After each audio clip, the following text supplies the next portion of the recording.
Wes Huff just gave an amazing response to Piers Morgan for one of the hardest questions Christians will ever be asked. Do angels and demons really exist? And his answer was so good, Piers Morgan, that his debated and had conversations with everyone from Jordan Peterson to Richard Dawkins, everyone all across the board.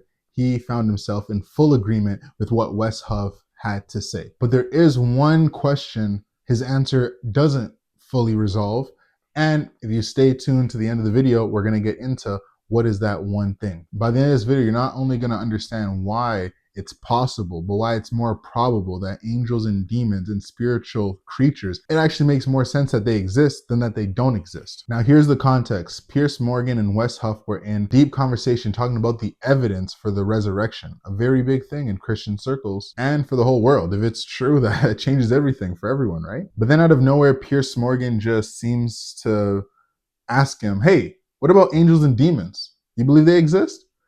And that's a pretty tough question because you're already going down the line of does a resurrection happen, right? And that's already a big enough topic to deal with. And for someone just to throw, hey, what about this other spiritual thing that's super, super big?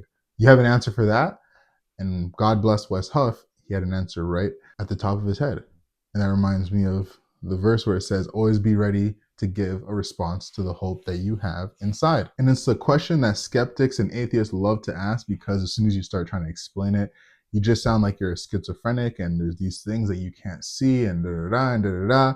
And they just love to get it. It's like a quick gotcha moment. But now let's see how Wes responds to this very challenging question. Wes, take it away. Certainly on the Bible, it also talks about things like angels and demons and stuff like that, which people point to as, well, obviously that can't be true. I mean, what do you say to people when they raise things like angels and demons? Well, I mean, it's starting with the assumption that the supernatural doesn't exist. And I simply, I don't think that's true. I mean, there are all sorts of things that, from, say, a secular materialistic perspective, are far more of needing an explanation than the existence of supernatural beings. I mean, my friend Glenn Scrivener out in the UK, who runs an organization called Speak Life, he talks about this a lot, where, you know, there are things that atheists and secular materialists have to account for, things like everything coming from nothing, order coming from chaos, life emerging from non-life, minds that, from mindless matter. You know, is it more of a leap in logic to believe in angels and demons, or that everything came from nothing, Piers? That order came from chaos, that life emerged from non-life, and that mind form from mindless matter? I would say these are answers that, arguably, in terms of the topic of what we're, you know, on the eve of Easter, the resurrection is not one more absurdity.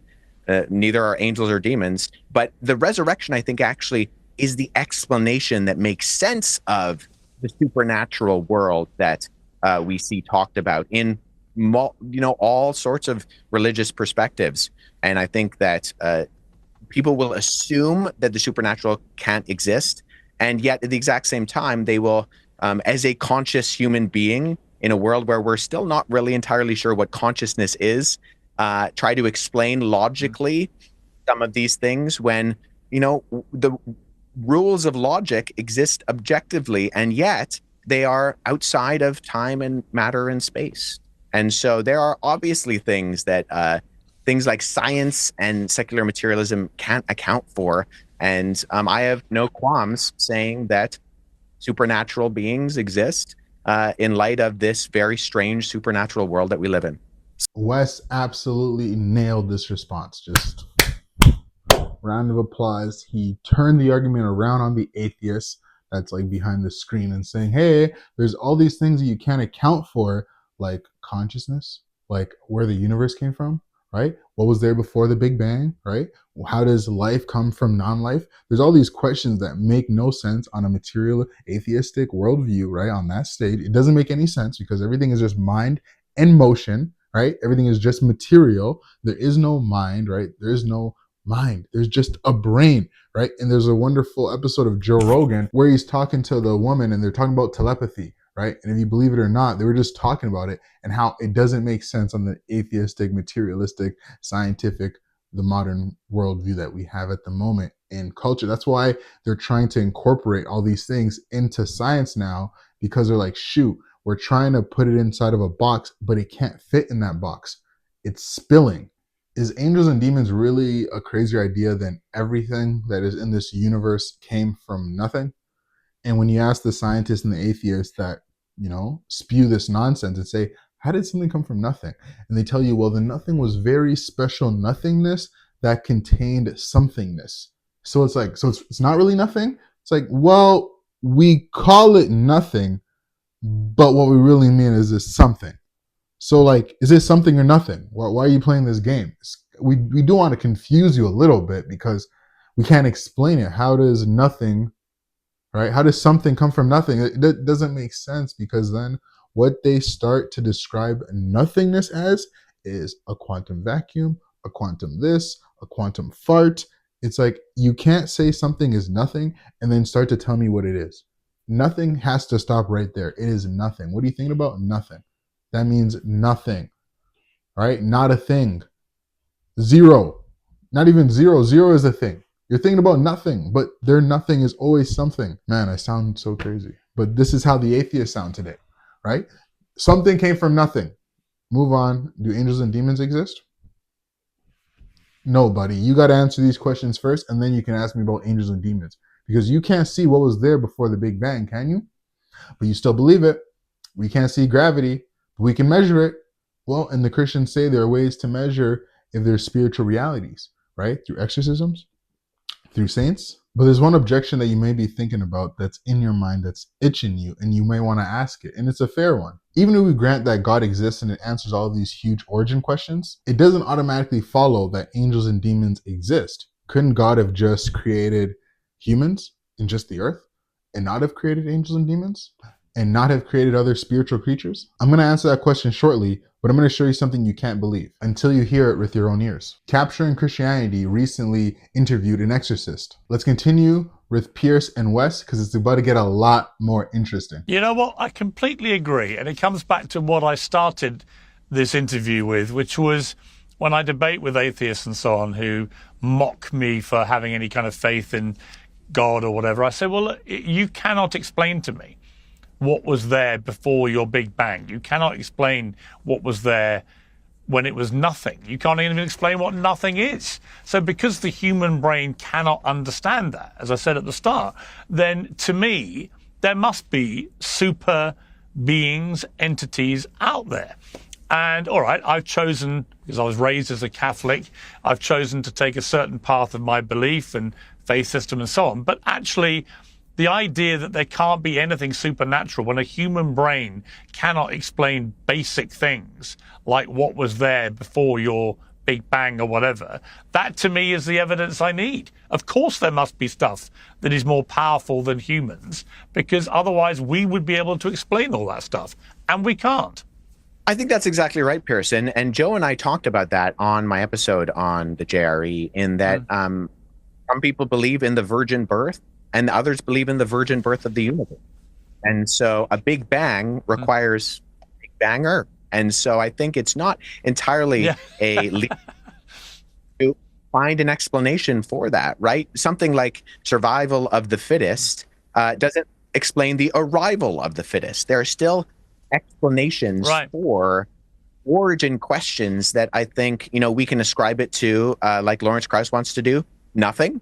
But then he has to define nothing, and you find out he actually doesn't think nothing means no thing. He actually thinks it means something. And so that's exactly right. I think, when we're talking about everything coming from nothing, a finely tuned explosion, that order from chaos, then I think actually when we're looking for the answers to these questions, it was once said, I can't remember exactly who, that the scientists and the philosophers have been climbing the mountains only to find the theologians at the top all the way along. That's a brilliant point Wes just made. He said survival of the fittest doesn't tell us anything about how it arrived, right? Survival of the fittest doesn't tell us how the arrival of the fittest came. Now we should slow down and take this point, because this is a very important point. Evolution by natural selection can tell you how organisms will get better and better and better, and how they're going to compete with each other, and we're trying to survive and we're trying to be the fittest and blah, blah, blah. But does it actually tell you about how the first thing that was unalive became alive, right? How did it go from pre-biogenesis right? How did it go from just rocks, right, in Big Bang to single cell organism, multi-cell organisms? How did it take that transition from non-life to life? It doesn't explain it. Natural selection doesn't explain how it went from non-life to life. Because at one point, when evolution started, according to them, a tadpole ate a fish ate a lizard, the lizard crawled, the fish got legs, went on the land, it started walking, became a chimera ant, and then it became a dog, and then a monkey, and then a cat, and then a dolphin, and then a human and an elephant. And it's like, okay, good enough. I'll believe you. But then, like, how did the first thing ever become alive? How did that work? And they're silent and they're crickets. They don't know. Imagine somebody asks you, hey, how'd you make that pie? And then you just cut them a slice and say, yo, I like to cut the slices like this and cut the slices like this, and here's a slice for you.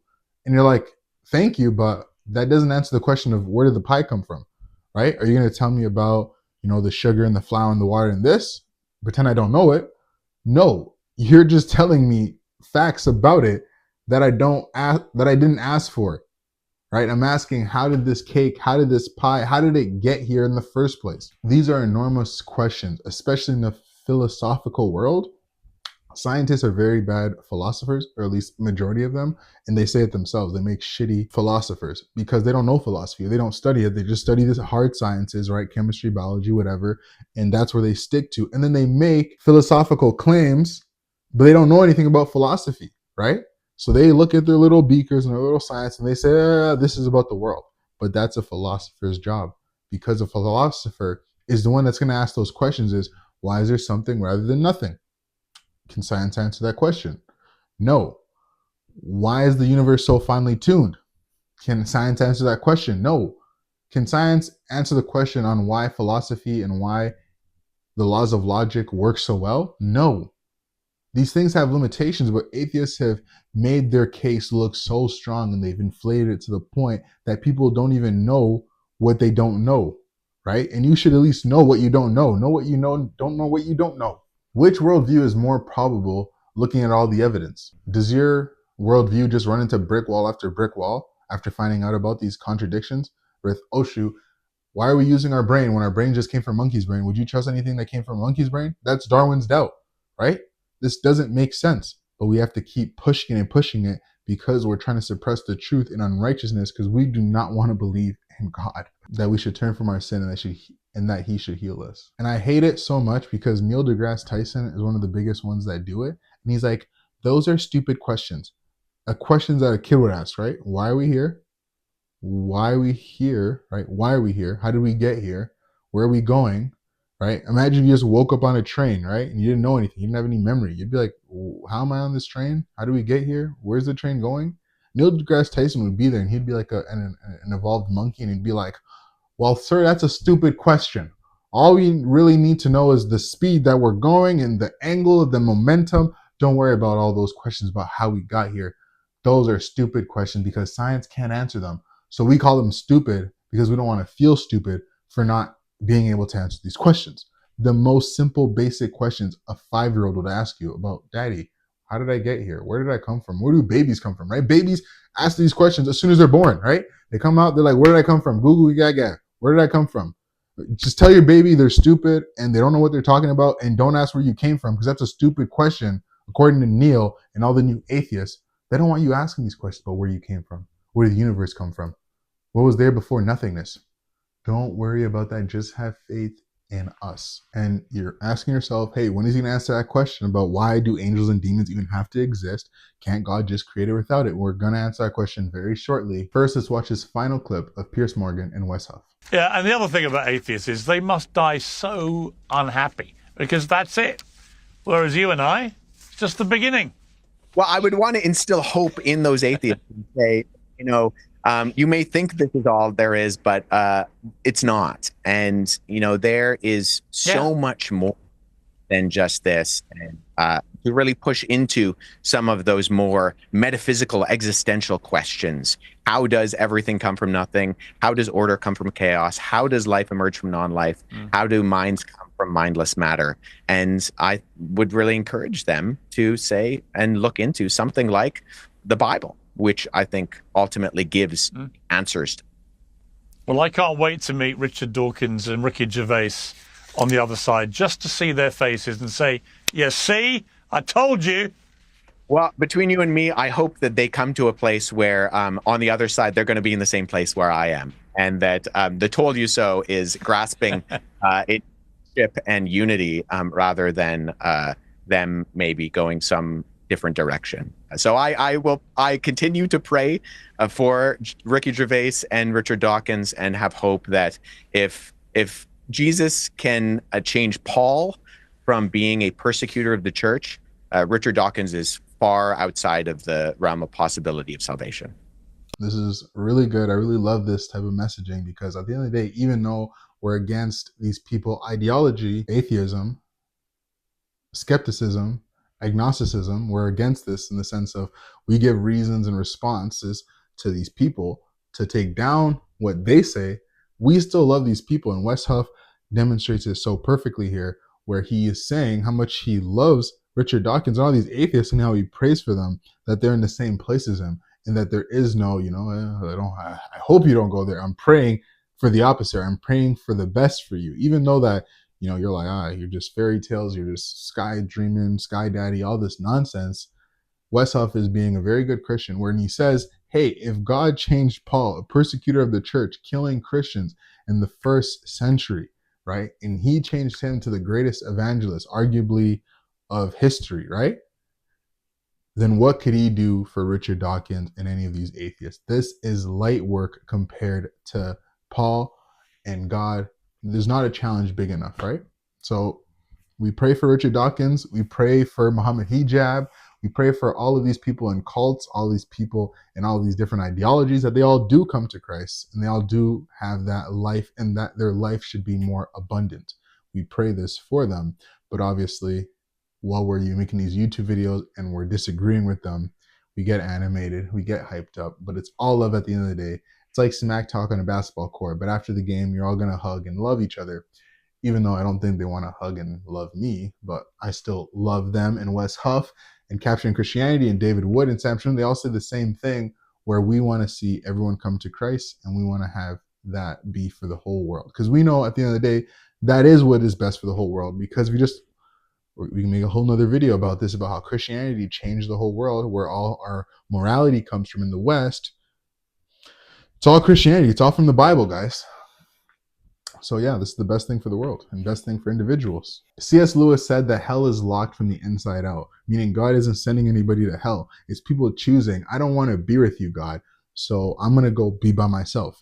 And what that by myself means, apart from you, is hell. Is separation from goodness itself, from God, from the source himself. You are separating yourself from him, because everybody has a decision to make. If you want to choose Christ, if you want to choose God, and people don't choose him and they complain that he sent them to hell, I don't know about that, right? All I know is that it's a free decision that we all make, and the only people that are going to be in hell are the people that want to be in hell. Now we're going to answer that question about why God created all these spiritual creatures and not just create human beings and the earth and just have it be that. Why are there all these extra creatures and spiritual beings? Now, if we know that God is an infinite, immaterial mind, that is God, it actually makes more sense that there would be finite immaterial beings. There would be a lot of them. Think about it like this. If the fundamental reality is an infinite mind, God, then finite spiritual beings like angels and demons fit quite naturally within that picture, compared to an embodied being, right? Where we have our body and then God indwells us with a soul and he breathes life into us, right? In Genesis, where he breathed life into Adam, into his nostril, and the breath of life, it gave him a soul. Man became a living soul, right? So we're actually the kind of quagmire, kind of like, experiment where we're not actually pure spirits. We are spirit and body and soul. So things get even more complicated there. And to be honest, I never really believed that hard into demons or angels. It's kind of like a weird thing. At least growing up into Protestantism, I never really thought about these things because it wasn't a big, it wasn't a part of it. It was kind of like, that was in the Old Testament and back in the days and maybe Jesus' time, but we're living at a new time and that doesn't really happen. And we don't do, deliverance ministries and we don't do exorcisms. We don't do that. You kind of have to go to the Catholics, to go get that done. And this is where it gets interesting. So Cameron Bartuzzi, hopefully I said his name right, from Capturing Christianity, go subscribe. He has a lot of videos and podcasts with him interviewing exorcists. And this is what the exorcist had to say. I went to see a guy that was at a halfway house up near Kentucky and really had no expectation that there would be a big problem at all. I just got a call from the person that was kind of running the halfway house. Said, this guy's acting real strange and he's creeping out a lot of the other guys here. Can you come talk to him? So I went up and I met with him in a room privately. And I just really just in the opening prayer, it wasn't even a prayer of deliverance. It was just, come Holy Spirit and, guide my thoughts and my actions and my ways according to your will. And with that, he just levitated right up off the couch. And I said, okay, we're not going to do this here. Imagine you had a rope tied to your belly button and was pulling you up off the ground and your limbs are just flung backwards. It was like he was being pulled up through his core and everything else was just flailing backwards. But he was on the couch? Well, he started on the couch. He started on the couch and then he kind of like got pulled forward? No, up. He was up in the air with his limbs hanging. Okay, so he was sitting down and then he just started to levitate. How high up off of the couch did a couple of feet? Levitate? Okay. Sorry, I just wanted to get a little bit more detail on what the scene kind of looked like. But continue. Feel free to continue. Well, I knew enough that we're not going to do an actual exorcism on his turf. So I just said, we're done here. And in the name of Jesus, I command you to stop. He fell back down on the couch. He came back. He was present to me, the young man. And I said, we're going to have to do this at my church because, this isn't the right place to do this sort of thing. And so we scheduled the appointment and he came down a few times and we did a few sessions and of the actual rite. And I think after 2 or 3, he was fine. Now you can believe either he's lying and the father is making this whole story up because of whatever reasons, and everyone's just making up these stories. But it starts to get more and more strange the more and more evidence comes from individual people that are separated from each other that don't have anything to gain. For example, in near-death experiences, Neil deGrasse Tyson says, that's not really real.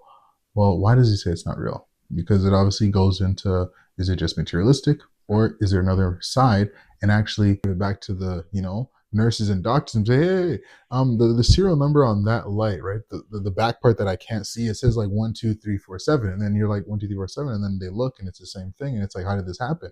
And these are medical cases that go into medical journals. And they're like, we don't know how these things happen. But near-death experiences are an actual thing that happened to people where they describe leaving their body, seeing other things they shouldn't see, being lifted up, going through ceilings and ceilings and ceilings, getting all the way to the roof of the hospital, and they keep ascending. And eventually they get brought back down, and then they tell experiences of what they saw when they were under, when they weren't supposed to, when they were brain dead, right? How can you just say these people are lying when there's so much overwhelming proof? At a certain point, you're going to say, okay, why are all these people making this up, and why is it all so similar? Why have people throughout all of civilization had a belief that there were supernatural things, that there was a spiritual realm, there was things that you could contact that weren't of this world, but that could do things in this world? Why does the whole of human society and creation, right, let's say 99% until the very, very modern, atheistic movement that's been happening in the past couple 100 years, they are the outliers and they're trying to act as if they're the normal ones. No. Everyone in recorded human history has believed in some type of God, some type of demon, some type of spiritual reality. And we can't just take all these people's testimony and throw it out and say, no, they were all just ignorant. Nope, nobody knows. Nope, everyone that says these, nope. No. That's because you don't want to believe it. So you throw out all the evidence that goes against what you believe. And that is not how true science works. You have to go wherever the evidence takes you.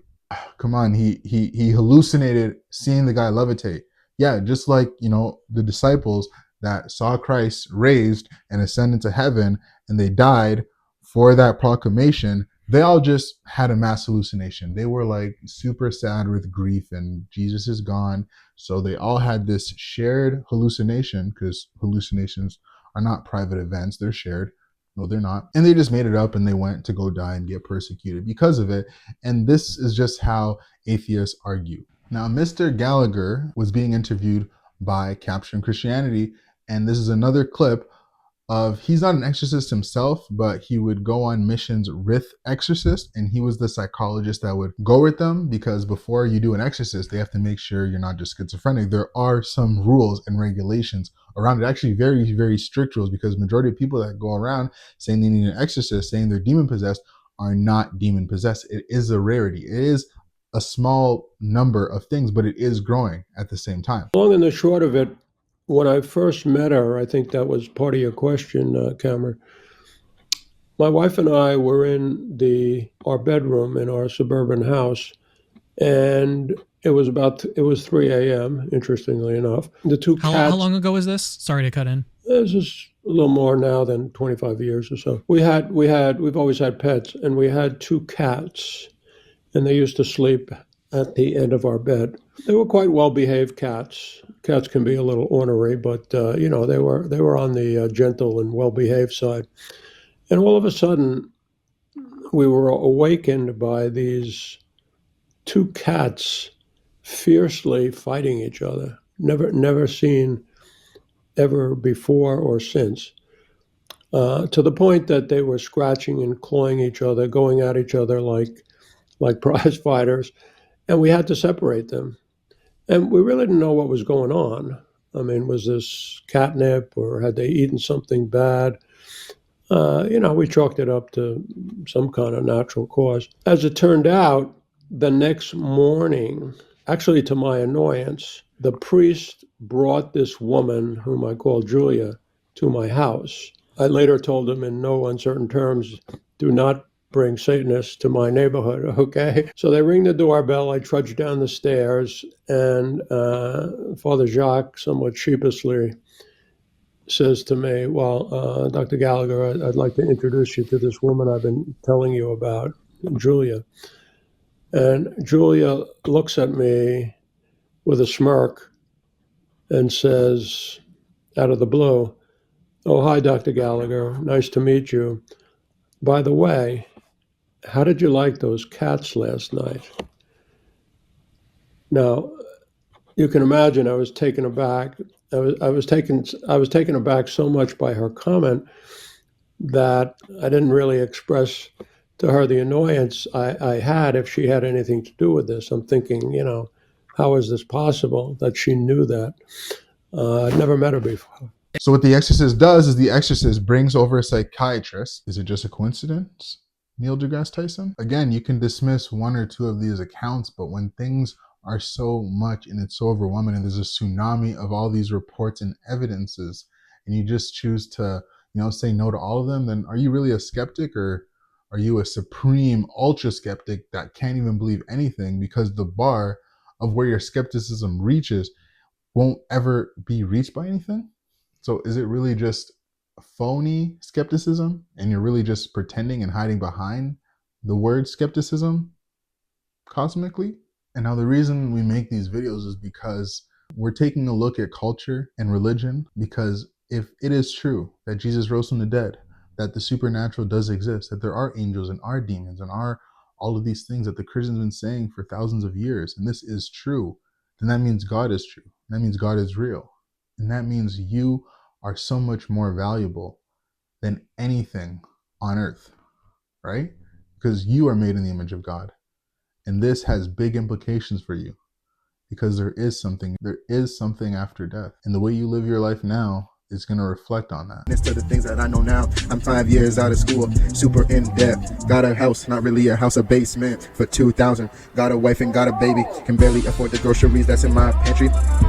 But somehow we got 40 billion to send to Ukraine and to Israel to fund the genocides in the wars. Everything is outdoors, ain't that so wild? We got homeless veterans on the street, addicted to fentanyl, meth, everything that you see. I'm trying to tell you this shit will make your eyes bleed when you start seeing the reality. You This is for me, this is for all the children will have, so they can remember that their parents were in love and they gave a good example. To follow Jesus Christ, that's the only example I'm trying to tell you.